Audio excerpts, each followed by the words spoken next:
Hari ini tema kita adalah rahasia hidup berlimpah. Mari kita baca firman Tuhan dari Filipi 3, 17-21.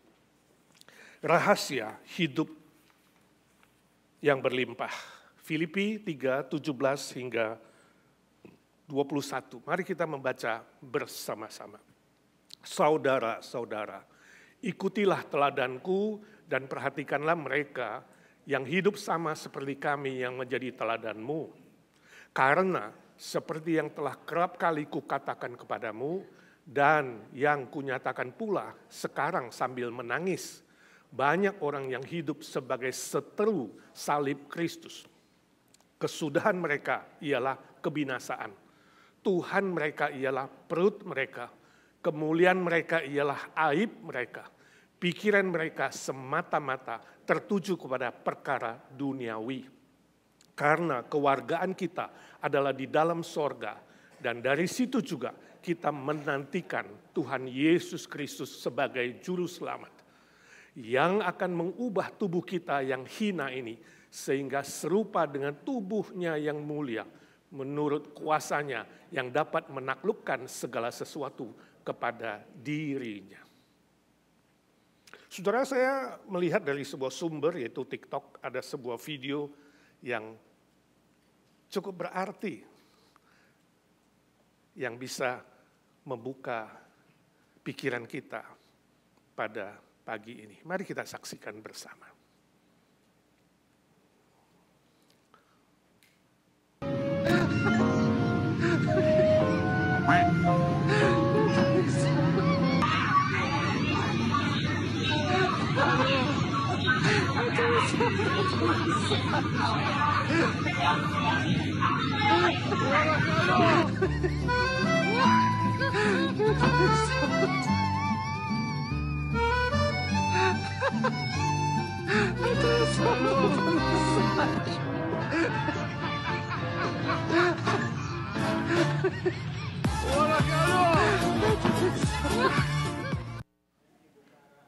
Apa reaksi saudara dari video singkat ini?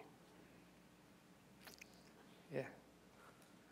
Apakah benar bahwa tiap wanita di muka bumi ini tidak percaya pada suaminya kalau dia sudah menikah? Yang sudah menikah coba jawab. Percaya enggak pada suamimu? Percaya enggak pada pilihan suamimu? Apakah benar bahwa wanita itu selalu curiga dan tidak percaya kepada seorang pria? Apakah benar bahwa pria itu memang lebih tidak bisa dipercaya? Ya ibu-ibu. Dan wanita itu bisa lebih dipercaya. Apa benar bahwa pria itu lebih pakai pikiran, lebih logik, sedangkan wanita itu tidak pakai pikirannya? Apakah benar bahwa wanita itu pikirannya, otaknya ada di lutut? Ini sebaliknya, tentu ibu-ibu jadi gak tersenyum. Apakah benar bahwa wanita itu lebih main perasaan dibanding dengan pria?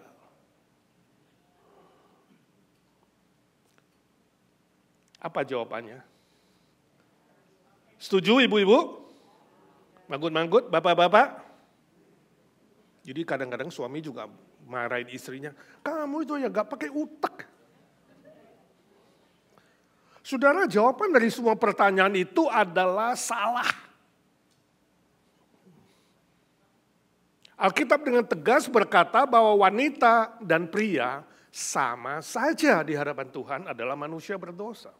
Sejak Adam dan Hawa salah memakai kehendak bebasnya untuk memilih. Salah memilih, tidak memilih taat kepada Tuhan, tapi memilih memberontak kepada Tuhan. Pada saat itu firman Tuhan berkata, dosa telah menjalar kepada semua manusia tanpa kecuali. Apapun statusnya, jenis kelaminnya, profesinya, pekerjaannya, latar belakangnya, semua manusia telah berdosa dan telah kehilangan kemuliaan Allah. Itu sebabnya dengan usaha manusia, dengan pilihan manusia, tidak mungkin manusia bisa menemukan kebahagiaan yang sejati, kelimpahan hidup yang sejati.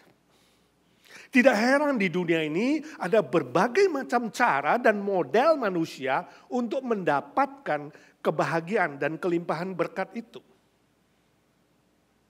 Minimal dari firman Tuhan yang barusan kita baca, ada 4 model manusia dalam mencari, mengejar kebahagiaan hidup dan kelimpahan hidup.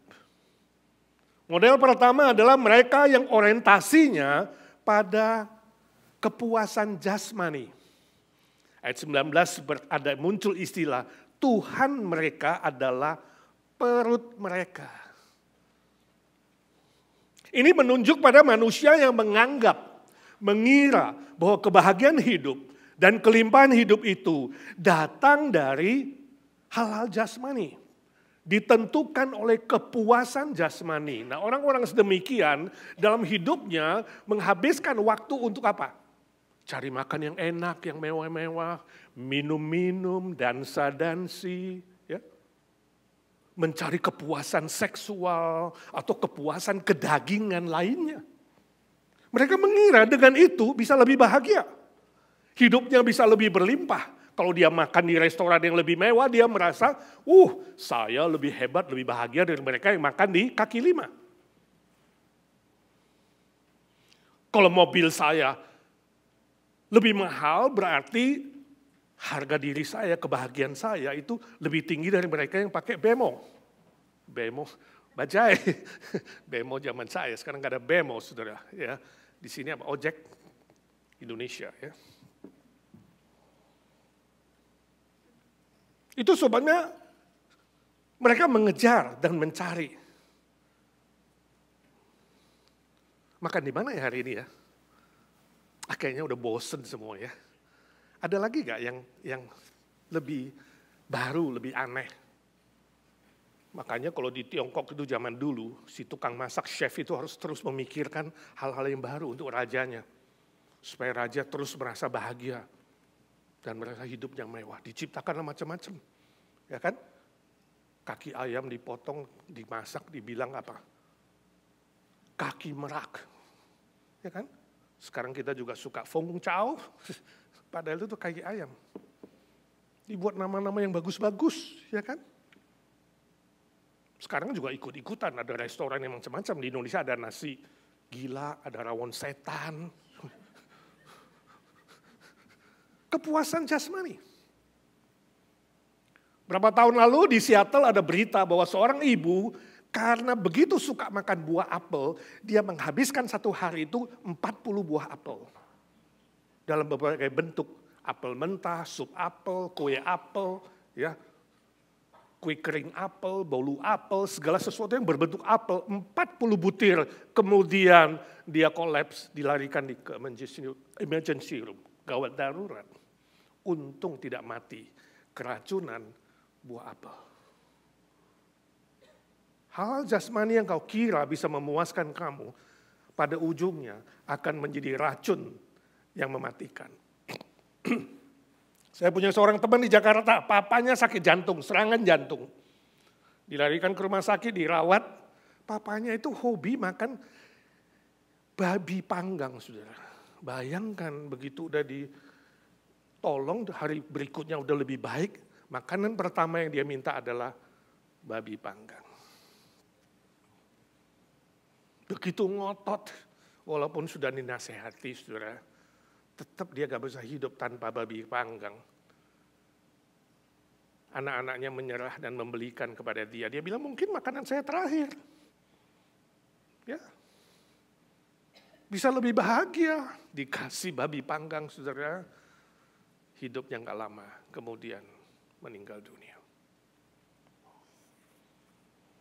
Mereka yang mencari kepuasan seksual, cari pelacur, free sex, atau mengira kepuasan seksual bisa memberikan bahagia dan berlimpah, justru berakhir dengan penyakit kelamin dan AIDS. 95% penyakit AIDS, penderita AIDS adalah mereka yang hidup seksualnya tidak beres. Saudara, kenyataan, fakta hidup memberitahukan kepada kita bahwa kepuasan jasmani, entahkah lewat mata, lewat telinga, lewat perut, lewat seksual, lewat hal-hal jasmani lainnya, tidak memberikan kebahagiaan yang sejati dan kelimpahan hidup yang sejati. Sebab itu, hindari mengejar kepuasan jasmani untuk mendapatkan kebahagiaan atau kelimpahan hidup.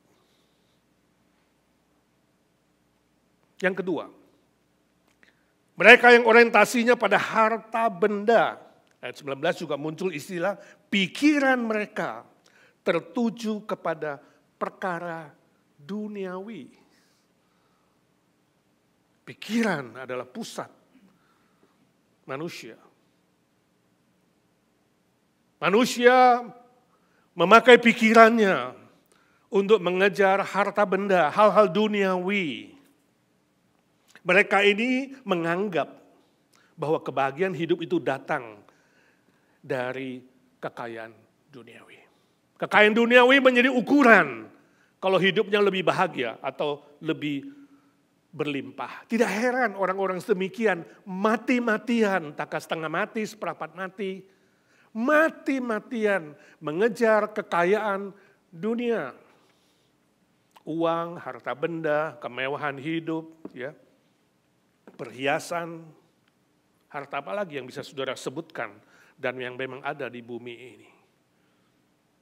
Terus dikejar dan dicari, waktu mereka habis hanya untuk mengumpulkan kekayaan duniawi. Akibatnya lebih stres, lebih khawatir, lebih takut, lebih gelisah. Sebab mereka pikirannya khususnya hanya memikirkan yang belum ada daripada menikmati yang sudah ada. Waktunya habis hanya untuk berpikir mau dapat apa lagi ya. Mau beli apa lagi ya? Mau tambah apa lagi ya? Terus. Dan lupa menikmati apa yang Tuhan titipkan kepada mereka. Hidupnya bukan bahagia, justru makin bahaya. Contoh, saya sebutkan dua di sini. Saudara pasti tahu Tiger Woods. Tahu Tiger Woods? Harimau kayu. Siapa dia? Dia pegolf profesional yang sangat terkenal, sangat pintar, banyak duitnya. Hartanya juga banyak. Kaya raya. Boleh dibilang apa saja punya. Termasuk punya seorang istri yang cantik. Tapi karena dengan kekayaan itu kemudian mulai melirik wanita lain. Sudah tahu ceritanya. Dia jatuh dan gagal. Nama kedua yang terkenal Elvis Presley, juga pasti tahu. Penyanyi tersohor, ya, legendaris dunia. Apa saja punya, kekayaan duniawi punya, nama besar, ya, wanita, dan lain-lain. Tapi dia mati, bunuh diri. Hasil otopsi menunjukkan bahwa dia overdoses obat bius 4 kali lipat. Dan kemudian mereka temukan Elvis tinggalkan secari kertas dengan tulisan, lebih baik aku tidak bangun lagi, hidup itu kosong. Kekayaan dunia, harta dunia memberikan saudara kekosongan. Sebab itu saudaraku, jangan mengejar kekayaan dunia yang sementara, sebab yang sementara tidak mungkin memberikan kebahagiaan yang sejati, kelimpahan hidup yang sejati. Yang ketiga, mereka yang orientasinya pada popularitas. Perhatikan istilah, kemuliaan mereka adalah aib mereka. Aib mereka. Kegagalan, kejatuhan, Dosa, kejahatan itu dianggap sebuah kemuliaan. Itu dianggap sebuah hal yang sangat tinggi. Oh, ini adalah mereka yang menganggap bahwa popularitas adalah ukuran dari kebahagiaan atau ukuran dari hidup yang berlimpah. Dianggap kalau aku lebih populer berarti lebih mulia, lebih bahagia, lebih berlimpah. Misalnya melakukan perbuatan amal, ya. Daripada bayar ke federal mending nyumbang, ya, 100.000, 200.000, 1 juta, 2 juta, kemudian panggil TV untuk dipasang di berita, di news, pegang cek gede-gede. Sumbangan ini dan itu, ya. Kumpulkan pahala. Motifnya lebih terkenal, lebih tersohor. Ya sudah, jangan salah mengerti bahwa saya menghakimi semua yang berbuat baik itu mencari popularitas. Bukan. Tapi poin saya, kalau motif kamu berbuat baik adalah untuk popularitas, lebih dikenal, lebih dipuji, lebih dipuja, saudara telah terjebak ke dalam orientasi kebahagiaan melalui popularitas, nama yang tersohor.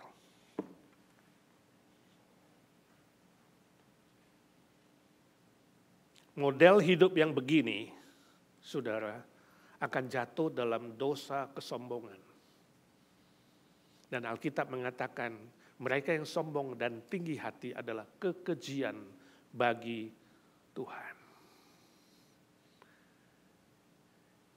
Saudara mungkin juga tahu Abraham Maslow, mungkin sebagian tidak, dia psikolog terkenal, dosen, pengajar, seminar, kasih seminar sini sana. Tentang hidup, kebahagiaan hidup. Dia pernah ajukan teori kepuasan hidup manusia atau kebutuhan manusia perlu dikejar dari jasmani, rasa aman, rasa cinta, ya kan? Kemudian mencari status sosial dan yang paling tinggi dalam hidup ini dia bilang yang bisa memberimu bahagia dan hidup berlimpah adalah aktualisasi diri. Ketika kamu sampai sebuah puncak, kamu telah mendapatkan actualization dari dirimu, self-actualization. Aktualisasi diri pada saat itu kamu temukan. Kamulah paling tinggi, paling hebat, paling populer. Sehingga kamu tidak perlu lagi bergantung pada siapa-siapa. Salah satu yang terpengaruh dengan teori, banyak orang Amerika terpengaruh. Salah satu yang terpengaruh dengan teori ini adalah saudara dari Lady Diana. Saudara tahu Lady Diana yang mati itu, Lady Di? Ketika dia akan dikuburkan, saudara prianya berkata, Lady Diana telah mencapai aktualisasi diri. Sehingga dalam hidupnya, dia tidak butuh lagi siapa-siapa termasuk gelar atau kehormatan dari kerajaan Inggris. Benarkah manusia di bumi yang masih terbatas ini, sekaya apapun, sehebat apapun, seterkenal apapun, tidak butuh siapa-siapa? Oh saudara, coba hitung besok kalau kamu bangun pagi, atau dari tadi pagi kamu bangun. Kamu butuh berapa negara sudah? Mulai dari sandalmu, ya kan? Odol, sikat gigi, kacamata, baju, mobil yang kau pakai, handphone yang kau pakai, sesuatu yang melekat padamu atau sesuatu yang masuk pada tubuhmu, kopi yang kau minum, breakfast yang kau terima, itu udah berapa negara ya? Paling 1 Pak, karena semua made in China.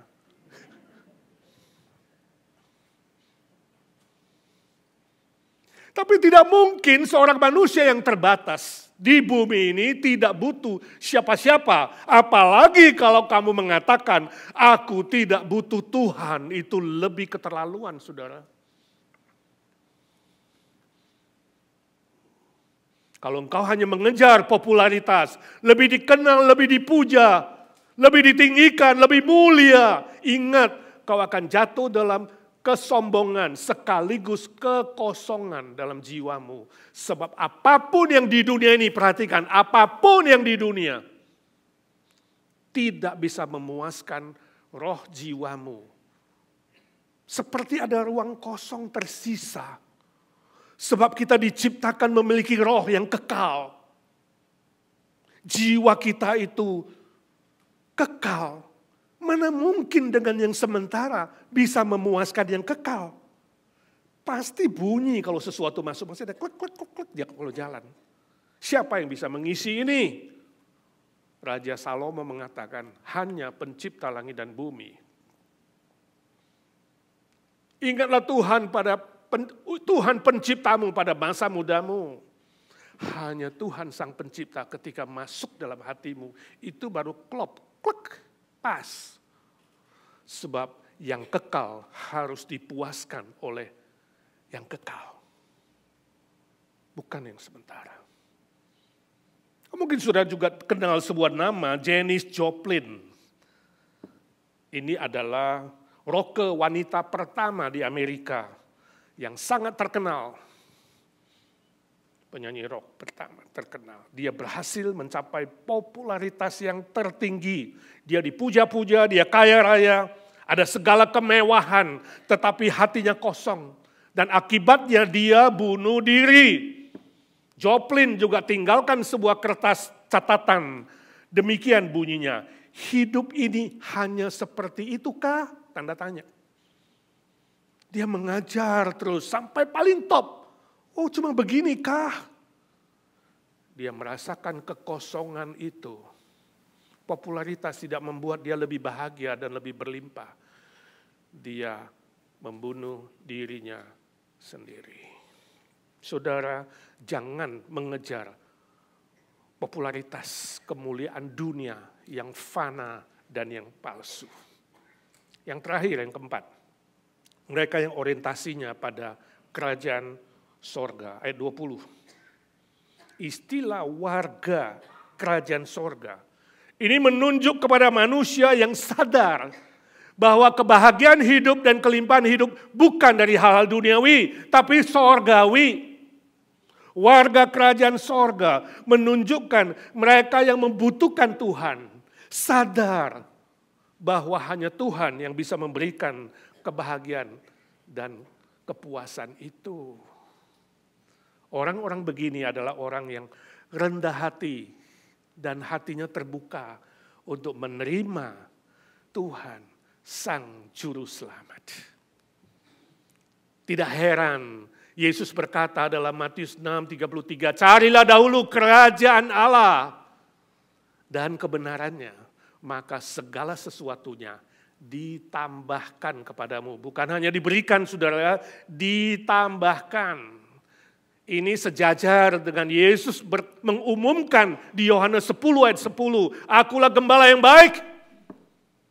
Gembala yang baik, aku datang memberimu hidup, yaitu keselamatanmu dan hidup yang berkelimpahan. Gembala yang baik ini menjawab nubuat Raja Daud di Mazmur 23 ketika Daud mengatakan Tuhan Sang Pencipta itu adalah gembalaku yang baik. Takkan kekurangan aku. Hidupnya berlimpah. Sampai dia katakan pialaku penuh melimpah. Wow. Pada zaman dulu, zaman Daud itu ya, di Timur Tengah bahkan sampai hari ini, kalau saudara mengunjungi, sebagai tamu mengunjungi mereka itu, kalau si tuan rumah senang sama kamu, kamu dilayani terus sampai berlimpah, makan nggak habis-habis. Khususnya pialamu, minuman itu ditambah terus. Artinya apa? Jangan pulang, temenin saya. Tapi kalau you datang, ya gelasmu nggak diisi, artinya apa? Lu pulang, gua nggak suka. Orang Indonesia sungkan, datang orang yang nggak suka, ya nggak berani bilang, pura-pura. Orang Indonesia katanya suka pura-pura. Dia udah gak seneng, tapi ini orang kok gak mau pulang, masih duduk, gak ngerti, ya kan? Gue udah kelamaan nih mau pulang, jangan dulu. Padahal hatinya pulang lo. Kalau sana sangat jelas, dia mau tamu itu pulang, dia gak isi cupnya. Habis minum pulang lo, gitu. Kira-kira begitu. Tapi kalau dia ingin bersekutu lebih lama, dia tambahin terus, tambahin sampai tumpah-tumpah, saudara. Berlimpah-limpah artinya apa? Saya senang punya sahabat seperti kamu, relasi dengan kamu. Jadi kelimpahan berkat itu ditandain dengan apa? Relasi. Kamu tidak pernah mengalami kebahagiaan sejati dan kelimpahan berkat kalau kamu tidak ada relasi dengan Yesus Kristus, Sang Juru Selamat, Tuhan Sang Pencipta itu. Sebab ketika engkau punya hubungan relasi yang akrab, di situ Dia memberikan segala kepuasanmu, bahkan menambahkan segala sesuatu bagimu. Permisi tanya, engkau yang ngaku Kristen seperti Bu Dina tadi, berapa akrab hubunganmu dengan Tuhan? Itu kunci. Kekristenan bukan religion, tapi relationship. Bukan hanya agama, tapi sebuah relasi pribadi dengan Tuhan Yesus. Kamu mengalami kebahagiaan yang sejati, kelimpahan yang sejati. Saya tidak tahu hidupmu, saudara. Tapi ingatlah, hanya Tuhan Yesus yang sanggup membuatmu bahagia dan berlimpah dan menjadi warga kerajaan sorga. Jangan tutup hatimu, buka hatimu. Jujur dan tulus mengatakan, Tuhan Yesus, aku butuh Engkau. Saya baca cerita suatu hari, Ucok dan Noni, dua anak yang masih kecil itu suka bermain, mereka teman. Ucok itu punya gunduk, sudah tahu warna-warni yang bagus-bagus. Sedangkan Noni hari itu punya permen yang warna-warni juga.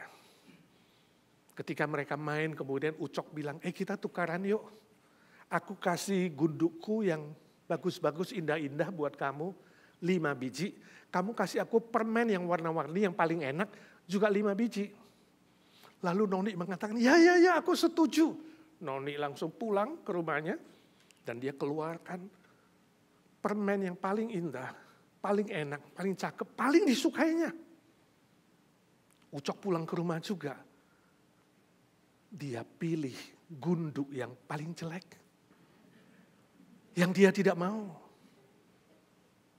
Dan keluar lagi kemudian Ucok mengatakan, ini semua yang bagus-bagus, yang indah-indah ku berikan padamu. Wah, Noni senang sekali. Lalu dia kasih permen, ini juga yang paling enak, paling cakep, yang aku paling suka. Aku berikan kepadamu sebab engkau temanku. Sama-sama pulang. Malam itu Noni perhatikan gunduknya. Dia senang. Oh, saya punya teman yang baik. Yang mengasihi aku, yang memberikan gunduk yang cakep-cakep ini. Lalu dia tidur dengan nyenyak. Ucok sampai di kamarnya malam itu gak bisa tidur. Di otaknya terus berpikir, mungkinkah Noni itu kasih aku yang terbaik? Dia gelisah dan terus bertanya-tanya, jangan-jangan Noni seperti saya, juga pilih yang gak terbaik tapi bilang itu yang terbaik. Permisi tanya, hari ini kamu seperti Ucok atau Noni? Izinkan saya tanya, apa yang ada dalam isi hatimu?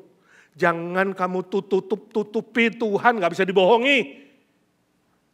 Mari belajar jujur dan tulus. Dan sungguh-sungguh katakan, Tuhan ini aku. Engkau tahu hatiku Tuhan, jamah hatiku.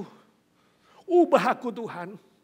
Ampuni aku kalau mulutku hanya bilang mengasihi Tuhan tapi palsu. Bohong, tidak tulus. Atau hatimu selama ini kosong, belum ada yang bisa puaskan, katakan Tuhan Yesus. Aku mengakui aku gak bisa mengejar dan mencari kebahagiaan itu. Engkau masuklah Tuhan. Aku mau mulai dari kerajaan-Mu Tuhan, aku dapat kerajaan-Mu. Baru aku menerima kelimpahan itu Tuhan. Ampuni aku kalau selama ini aku hanya berusaha, mengejar sendiri, berusaha sendiri. Tuhan ampuni aku tidak mampu, hanya Engkau yang sanggup. Perbaharui hidupku Tuhan. Maukah engkau hari ini jujur dan tulus berkata kepada Tuhan Yesus, sebab Dia telah mati di atas kayu salib dan Dia bangkit pada hari ketiga, itu buktinya. Kalau Yesus Kristus tidak bangkit, jangan percaya dia. Tapi kalau Yesus Kristus benar-benar bangkit dan kamu tidak bisa membuktikan itu palsu, mari kawan, rendahkan hatimu. Undang dia menjadi juru selamatmu dan Tuhan yang memimpin hidupmu. Amin.